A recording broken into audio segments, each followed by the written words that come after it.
What's up, everybody? Welcome in. Happy Sunday. I am Amber Macaluso, and I am here with my friend Sean. I will introduce a little bit about how we met. I am super excited, for y'all to hear his story.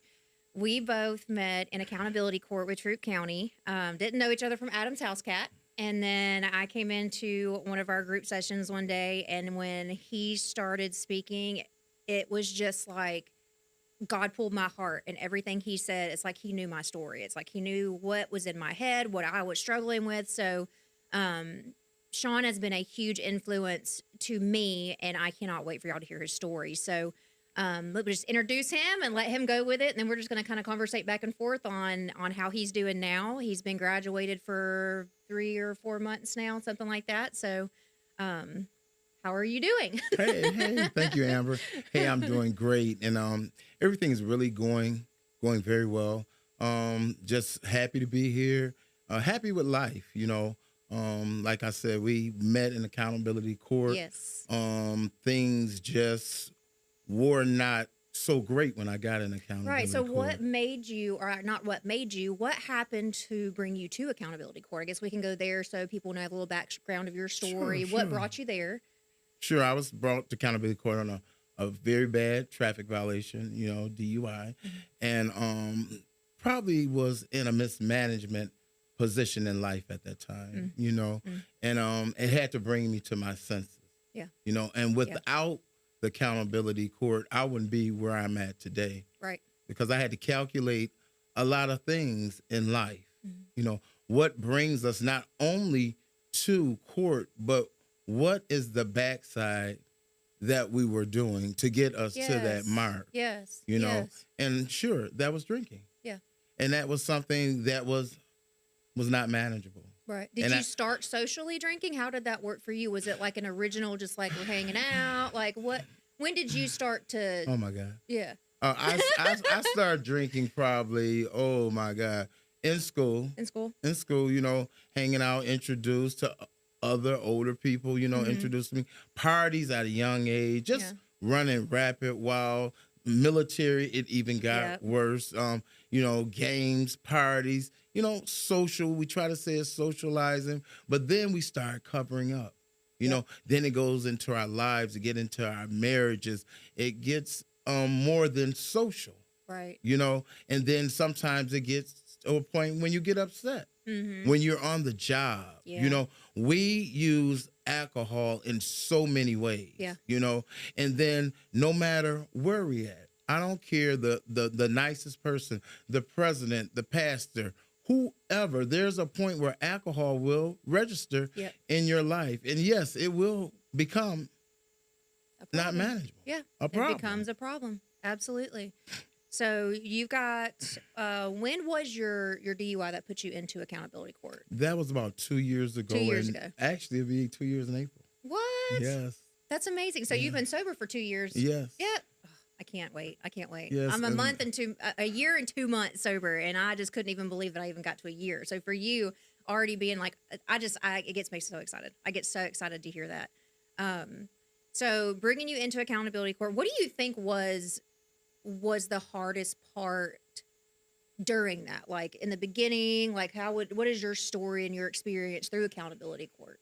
Accountability court to me, just going in the first week was like a chicken with their head cut off. And I was like, you might as well send me to prison because this is not going to work. You're like, this ain't And it. I couldn't see going to groups. I couldn't see going to classes. I couldn't see making court. I didn't see any of it. Yeah.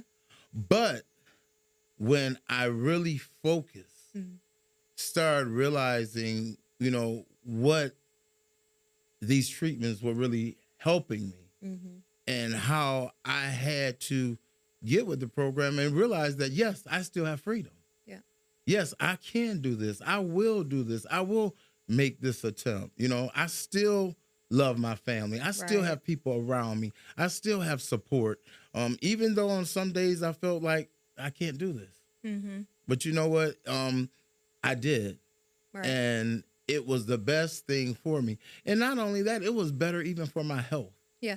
There was other issues that were going on that I should have been going. Instead of drinking, I could have been going to the gym. Right. I could have been taking better care of myself. I could have been going back to school. Yep. There's other things. So when I look at what I said I couldn't do in accountability court and seeing what I'm doing now and what I could have done, and the money, not to say that I could, I try to look nice and dress, but imagine if I would have had that money. Right. You know how much we'd have in the bank if we didn't go out and spend and the attorneys and all the things that we've had to pay for. So it was a lot. It was a lot. And I wouldn't change any of it for the world. Yep. We were saying, we said the ifs. If I had did this. Right. It had to happen. Yep. And it did happen. Yep. And it made me a better person who I am now. Right. And that's why I love, after that, that's why I love RC, is because, it's faith-based. Right. And it even in tune me more with God. You know what? I've had that same experience for myself.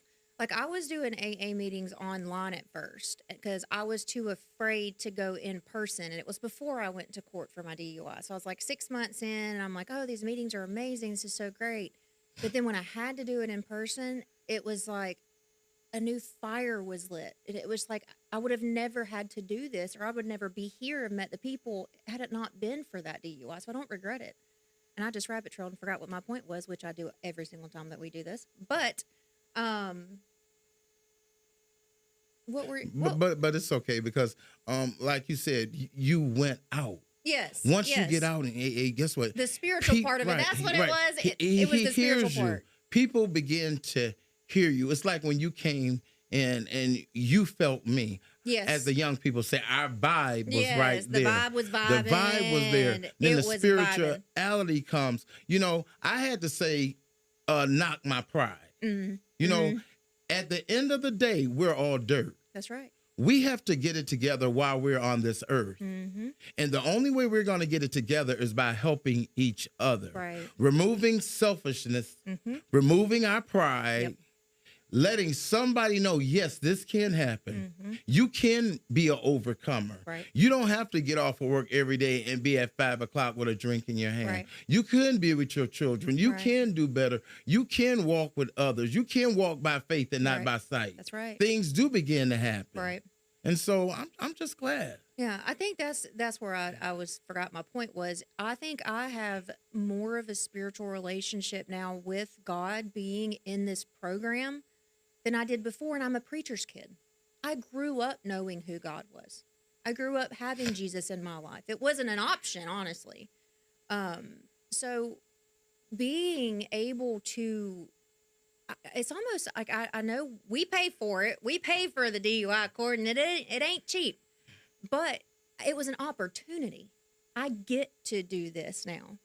I get to be able to be a part of group because we wouldn't have done that before had we not had that happen. We wouldn't have went to the counselor and been like, oh, we need this type of therapy. But it has ended up being life-changing. And with your story, I'm going to share a little detail that really, when this happened to Sean, like my heart broke. And I really, truly believe that had your faith in God not been where it was, if it was a year before or 2 years before, I don't think you would have handled it the way you did. But your mother passed. And I was just talking to someone earlier about, I feel really confident in myself right now that if something was to happen that I could stay sober, but I don't know. It hasn't happened to me yet. What do you do when you lose someone and you don't have to be sober? For you, it literally was just like this huge, not that I sat there and put you up on some pedestal, but you meant like how you handled death and how you were handling your life and your outlook on everything and how you still were so encouraging and so positive. It made a big difference in my life. And we don't know each other from Adam's house cat outside of this program. And you have no idea that I'm sitting here going like, God is in him and God is using him. And I don't know what I would do in his shoes, but you were such a light to me during that. In such a dark moment of your life, you're touching other people that you had no idea was even thinking twice about who you are. And literally, you just, that's why I've been so adamant. I got to get Sean on here. We got to talk. We got to have some conversations because number one, I miss you in our groups. But two, just what I see God doing in your life. You make me want to be a better person, and you make me want to have that light to show other people as well. And I don't think that we sometimes don't see that in ourselves. So if you would like, just, I'm sitting here taking over, so it's your turn. Sure. Your turn to talk about that. Like I said, his mother passed away, and y'all, when I tell you the light that I see in this man, and his faith and what God is doing in his life, that is why he is sitting right here with me today. Is because I just truly do love you. Thank you. I truly do love you. So speak on that. Well, I lost my mother on September 27th. Prior to losing my mother, I had, I remember saying when I first got into accountability court, the judge had asked me something. I said, I just want to make it through. Yeah. Out of here so I could just finish doing what I do, taking care of my mother. And my mother passed in September, and I didn't graduate to December. And so that was the hardest day of my life. I know no one here really in LaGrange. I only had been in LaGrange maybe a year and 6 months. No family. But for some reason, my faith in God began to put people around me. And he began to open up doors. And he told me to go on a 9-day fast, which actually my job was doing. And so I went on a 9-day fast, and I was so, I guess, out of it. Mm.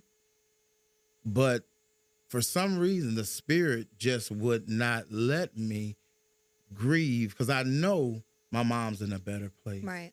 I know my mother's with the Lord, and I know what she would want me to do. But, human nature takes over and want to make you think you didn't do enough. Right. You wasn't there, But then again, something said, you got to go on a 40-day fast. Ooh, and I said, Lord, I'm hungry now. And when I did that, things just began to happen. Mm. Things began to change rapidly. Yeah. People thought they knew me. People thought they seen me. But no, there was a more intenseness in spirituality with me. Yeah. I didn't even have to talk. Yeah. And I remember the teacher saying, you know what, Sean, just be a gray rock. Yeah. Sometimes we have to say, stand back and let the Lord fight your battles. Yeah, which is really hard to do. It is. But guess what? When a sober mind is in state, you can do that. Yeah. I could have chose out and say, oh, let's just go have wine. Let's just go party. Right. That wasn't the answer. Some say, no, seek ye my face. Yep. And just like they said, for I'm not ashamed of the gospel. That's right. I have to put pride aside. I had to say, no, alcohol is not the answer. Right. Drugs is not the answer. Right. I have to go into my faith, go into my closet. Mm-hmm. There was something that I even felt, a spiritual awakening, even from heaven. Mm-hmm. People were just coming to me out the blue, talking to me. And I was like, where are these people coming from, it's like, Lord? what is happening right now? It's like God was saying, I'm not going to let you fail you. Right. I'm not going to let you fail. If you keep your trust in me, I am going to lift you up. Yeah. I am going to keep you going. Right. And that began to happen. Mm-hmm. It happened not only in more ways than one. It started happening every aspects of my life. God started making opportunities, opening doors that I know no man can do. Right. Easing my heart, putting gladness inside. Mm-hmm. Yes, there were days that I wanted to just sit in bed, close the curtains, be in a dark room. Right. But God said, no. Right. You got to go and tell somebody else. Because that's what we're used to doing, especially in active addiction or just drinking. We are not wanting to feel it. So that's where we go drown it. We go party. We medicate. We do whatever it is not to think about it. So instead of that, you saw God moving in your life and sending people to you that you didn't even think. You're like, where are these people coming from? Like, where's this peace coming from? Where's this happiness coming from? You felt that, which is so amazing. That is just absolutely amazing. And only God is the answer for that. And that's what helped me this far. Even now, I had to get more in tune. Mm-hmm. You know, I had to get more in tune with my faith. Mm-hmm. You know, it says that God is married to the backslider. Mm-hmm. You know, I didn't backslide. We slid back. Right. Don't never let no one think that he's not with you. Right. It's like those sand prints. You take one step, he's going to take another. Right. But you must make the effort. Mm-hmm. We must not get into self-pity. Right. That's where the enemy wants us. So easy to do. You know, yeah. He wants us to get in self-pity. Yep. I don't care if you lose the house, the car, the marriage, the relationship, whatever it may be. Sometimes doors have to be closed in order new doors to be open. Right, right. And God is opening new doors, not only with me, but with you also, Amber. Yes. It is going to be an amazing year because he's going to open doors that we thought we could not see. Yeah. God gets happy when we give our faith to him. Mm-hmm. When we lose the worryation and turn it into manifestation of faith, things begin to happen. And that's what I'm looking for. Yeah. And so I'm no saint. I'm no better than anyone else. I'm just a vessel. Right. A vessel that wants to help people know that alcohol, drugs is not the answer. Right. I love being in a faith base. That's why I love First Baptist, other ministries around. You got to be plugged. Right. Right. You really do. Community is where it's at. Like literally, you've got to be able to plug yourself into it, hear other people's stories, and also, oh my goodness, y'all, I'm rabbit trailing so bad today. Y'all forgive me. Y'all know I do this every single time. At this point, y'all just accept me for who I am, which I love. For you, like it even created the routine for you to where I think it's like I've shared before, I have worried about being outside of accountability court. Like I think I've got about 4 or 5 months left. I say 4 or 5 because you just really never know with holidays how it pushes you back. Sometimes it changes. For you to still see you thriving, it's like you said, God is doing so many things in your life. And is that what's keeping you outside of accountability court sober? Is that what is helping you, your faith and your spirituality? Is that's what, you know, because a lot of people will, I fear, like for myself, I'm like, okay, but I have to, and I'm enjoying this. But like, what happens when that goes away? You know, you have to know who you are. Right. You have to know self. I work in entertainment. I dress people. I'm around alcohol. I'm around parties every week, every weekend. People bring me liquor, champagne on the job. I give it away. Right. I do not. It doesn't bother me. God anymore. lifted that desire. Right. I can walk through a liquor store. I can walk through the grocery store. When I say it doesn't bother me, I don't even count the months. I just count what he's doing because he's just. It's I don't know how to explain it. You can't even explain it. It's so unbelievable. It's like he just making a way. He's guiding me, and I just get joy out of helping others. Yeah, I get joy out of helping others. Sometimes I say, I don't know what tomorrow is going to bring, but we must speak for today. That's right. We must speak for today. Tomorrow is going to come. We make it better. Right. You know, so I have no fear in that because I have to be like Ali and keep my dukes up, as they say. Right. You know, because I'm here to knock them out. Right. I want to do better because I want to see my mom one day. Yeah, that's true. Yeah. And the only way I'm going to see her is to do better. Yeah. And so we have to put challenging thoughts in our head, and we have to clean up who's around us. Yeah. Yeah. Some things are not good for us. Right. And we don't want to accept those things. Right. Sometimes, I don't care if they were there 50 years, let it go. Let it go. You know, let it go. You just don't know what's in store for you. Right. I didn't see a great future. You know, I was like, no, let's get out of Lagrange. You know, let's move. Yep.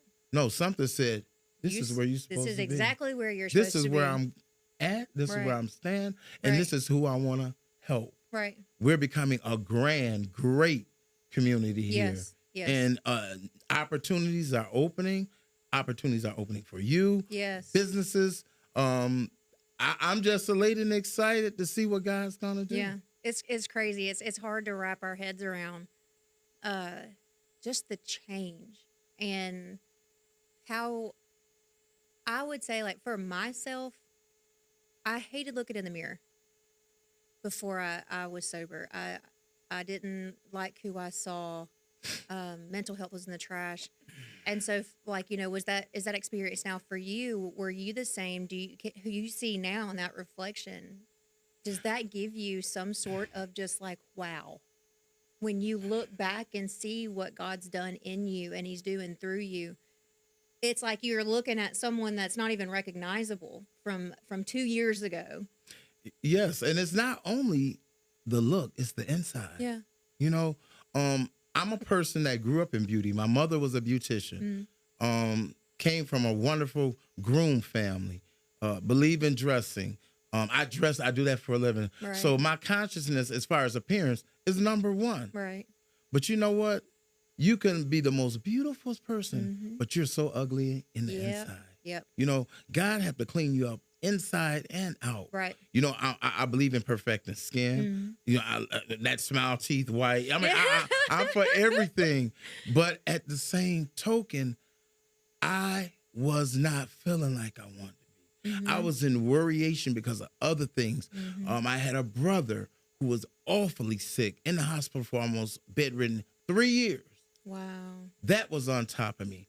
Children, that was on top of me. So there was a whole lot of other things that I was dealing with. Then my mother was bedridden for 7 years. Right. So there was a lot going on there. So yes, I looked the part. I definitely tried to give my all. But you know what? I was killing myself. And with the alcohol, I was killing myself. Yeah. When I did my physical, they said, you know what, Mr. Ball? There is something that was eating at your inside. And do you know what? They said it healed itself. Hadn't I been to accountability court, it wouldn't have gave my body the chance to heal. No, it wouldn't have. God healed my body without me going to a doctor. Yeah. Without me knowing. But what it was for me to sustain. Yep. To keep my sobriety. Yeah. To keep my life. To keep my focus. No matter what. Don't give up. Yeah. Do not throw in the towel. No. It is not the time. Time is the essence. We are only here for a short time. Right. I don't care if you're 25, it's a short time. Right. So I challenge everyone to hold your head up. Drugs and alcohol is not the answer. No, it's not. I can't tell anyone to stop. You might say, yeah, I got this handled socially. That's you. But for those that know, and know this is the one that will rock your world, I say leave it alone and go to a standstill. Yeah. And get with many people. Yeah. Holidays, I don't even worry about it. Who goes on a cruise and doesn't drink? I honestly didn't go on one last year because I didn't trust myself. I had a free cruise for a week and I was like, I'm sorry, sis, I can't go with you because I don't trust myself. The first time I'm going on a cruise, you best believe I'm going to drink the whole time. There's no way I'm not going to. I can't trust myself to do that. And it was before accountability court. So I could have went and had a great time. Accountability court. Yes. People say you could have did it. For what? No, I don't want to. No, exactly. Christmas parties, I made it. 4th of July, I made it. Yep. Football games, I made it. Yep. Why? Because when you want something, you can do it. Right. And God changed your heart. Yes, he did. He changed your heart. He changed your desires. He changed how you felt and how you see yourself and what you want for life. Like you are literally a walking proof of God can change who we are and that we do recover. And you recover out loud. Same as me, but that's what keeps me sober. If I need to post a post of I'm struggling today on Facebook, then guess what I'm going to post? I'm going to sit there and talk to myself on the internet because I know that that's what keeps me accountable. And recovering out loud is so big. It's like I said, you never know who needs to hear your story. And for you were going through things in life that literally are life-changing, and you had no idea that it was touching me. And that's how I think God is using you and God is using us in this recovery life of being able to say, hey, look, this is where I was, but look where God's brought me. And that's the only way for me to stay sober. To do it out loud. That's it. That's it. It's literally, it's crazy to think what God can do, because a lot of what kept me in active drinking was not feeling good enough and not seeing my potential. I knew that God loved me, and I knew that, I was a good person, but I didn't think that I was worthy enough to get up. Like I used to play, I used to play keys at church. I play by ear. I can't read notes for the piano. That's good. But every time anyone ever asked me to do it, I'm like, oh, I'm not good enough to do that. I always said no. If you would have asked me a year ago to come do a podcast, I'd been like, I can't do that. There's no way you can't. God, that's not me. That's my sister. That's my, I'm not that person that can go change someone's life. Who am I? I'm not worthy of that. And that's what kept me where I was. And then now it's what God is doing. And it's not it's kind of, I feel like you have to be careful with it, because you can get too prideful. You don't want to be overly confident or overly prideful. You want to have a healthy fear, a balance almost of like you. And I think when your heart is right and God is working in you, that's where he keeps you. I think it stays in a healthy aspect. But, we do see a lot of people, they get out of accountability court, that confidence gets too high. And then next thing you know, they've changed. So for you, I guess that's where my mind was leading up to. Now that you're out and you don't have to by law, what do you do, and what have you been, what has worked for you to keep yourself in routine? Was it something that just was created in that decision you made when God changed your heart, like this, I'm doing this no matter what? What keeps you outside of accountability court going? What really keeps me, I try to remain positive. Mindset and everything I do. When I wake up in the morning, first thing I want to say is, Lord, I thank you for letting me open my eyes, and then I'll put on Joel Osteen. I'll get my faith base going. And then after that, it's my time, and I'll definitely do some Chris Brown sensational, because I'm going to have a sensational day. Right, that's right, that's right. And no matter what bill is to be paid, what high, no harm, whatever, I am going to make the day great. Yes. I'm going to dress you nice. Yeah. I'm going to give pleasantries in the morning. I always tell somebody, you look nice. Yeah. It's just good to be nice. We have to set our tone. Mm-hmm. Every day we have to set our tone. It's just like when you're drinking. Guys, when you see something look good, hey, what's up? Yeah. Yeah, when that alcohol speaks, you know what to say. Yeah. Reverse psychology. Mm-hmm. You have to do all that in a different way. Yeah. But keep the same vibes, as they say. Yeah. Keep good vibes. Keep things coming. Keep giving praises. Yeah. I'm a giver.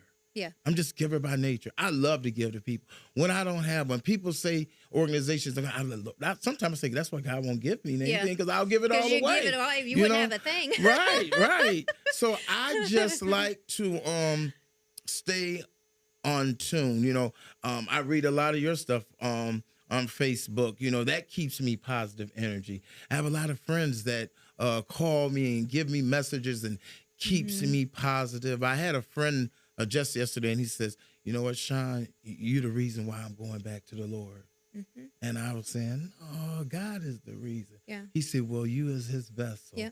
And that's what I want to be. Yeah. I want to tell of his goodness. Mm-hmm. I'm in a point in my life right now where it's time to excel. I've done everything that's so. I just don't need to go back. Right. I need to move forward.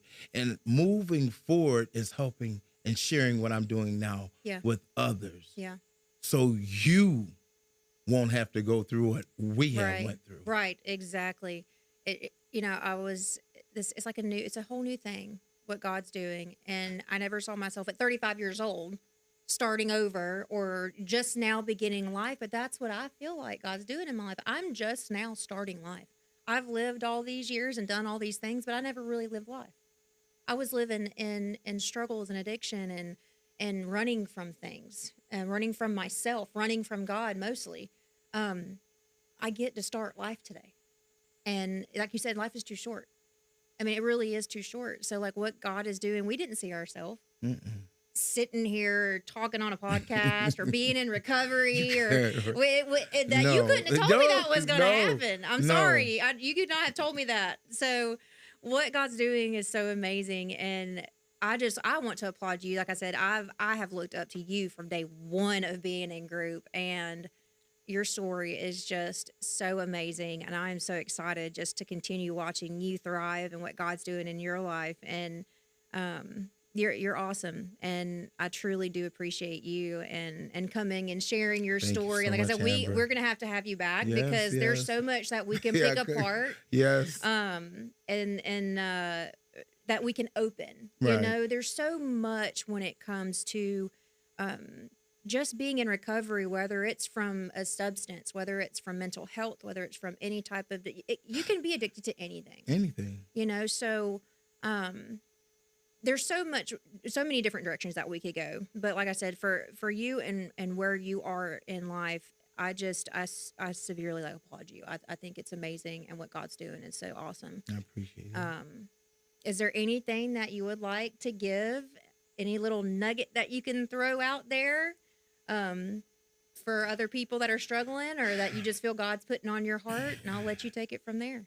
Well, I would just to say, through my darkest times, I drew strength from my faith. Don't never think that there is something that is so dark, that you are so bad, that is so evil, that you cannot come forth. You can come forth through any obstacle, any challenge. Just don't throw in the towel. There's great people like me and Amber. If you ever want to reach out, if you're watching this podcast, we'll be more than happy to speak with you. Yes. Just don't throw in the towel. Suicide is not the answer. Sometimes we don't bring that up. Yeah. But you don't know a dark side of someone. Ooh, it can get so deep to someone that's so horrible, and all you might need is just a hug. Yeah. So I just would like to say, don't throw in the towel. Yeah. Keep God's faith in you. Keep your faith. Hold on. And if you need someone, we're only a step away. Yeah. Yeah. 100%. So you said you never know someone's struggles. I've been there. I was in that dark place, and God woke me up every time I tried. And I was like, well, why did I wake up? I didn't want to, but here I am. Yes. And what God is doing is so amazing. And it's like Sean said, keep pushing. Don't give up. We are here. This group and this community that is growing. I've seen more growth in the last year in this recovery community than I've ever seen in my life. And we are open. We are here for you. Don't give up. So if you need us, we're here. We appreciate y'all coming in. And like I said, I'm going to have him back because we have so much to talk about.